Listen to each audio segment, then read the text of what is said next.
walang chismis? Sa chismis nga lang kahit upuan nyo pa yan, busog na kayo agad. Hala, sino ka dyan?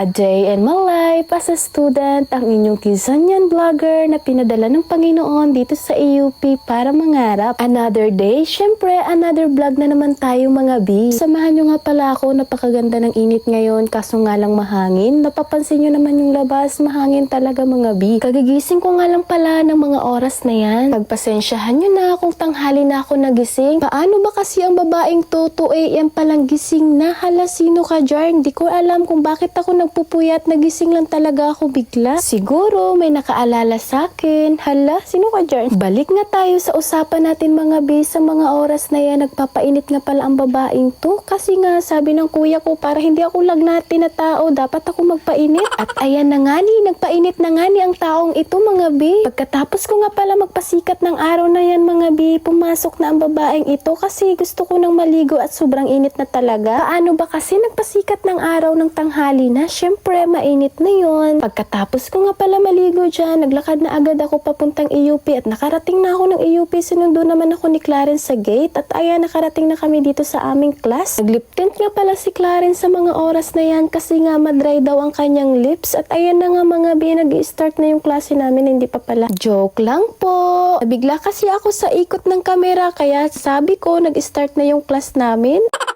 At walang paligoy-ligoy natapos nga kaagad ang aming class. Hindi ko pa nga napakita sa inyo na nag-start yung klase namin. Ayun, tapos na agad. Dala, sino ka dyan? At pagkatapos nga ni agad na kaming pumunta dito sa motor at para makauwi na din. Pero bago yun, chismis muna. Ganun talaga mga B. Alam ko, ganyan din kayo. Hindi buwang araw nyo kung walang chismis. Sa chismis nga lang kahit upuan nyo pa yan, busog na kayo agad. Hala, sino ka dyan?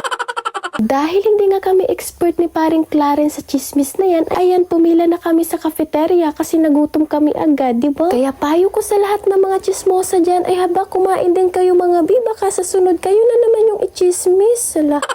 Ayun na nga mga B, napalayo na tayo sa usapan. Dito nga pala yung labas ng cafeteria at ito yung store. At ayan yung paligid namin papunta dun sa apartment mga B. Nakarating na nga pala kami dito sa aming kakainan kasi dito talaga kami kumakain dati nung nandito pa ako sa loob. Ayan, maraming upuan dyan. Kung sino mga gusto mag-date, dyan lang umuupo. Tapos may kubo pa dito. Di ba napakaganda at masarap ang hangin dito mga B? Maganda talagang tambayanan dito mga B kasi nung nandito pa ako, pati sila kuya, sila mama at sino pa niyan, dito kami nagtatambay. Kwento ko nga pala sa inyo mga B, nung working student pa ako, dito ako nagmula. Yung building na nasa likod namin ni paring Clarence, dyan pala ako nag-work. 6 kami na monitor at tag-isa kami ng building mga B. Kaya hindi ko talaga maipagkaila na ako isang working student dati. Proud na proud ako mga B na naging working student ako dito sa AUP. At ang dami ko talagang natutunan mga B nung nag-working student ako. Pero sa next vlog ko na lang ulit ikwento. Hanggang dito na lang talaga ang video na to mga B. Thank you for watching everyone!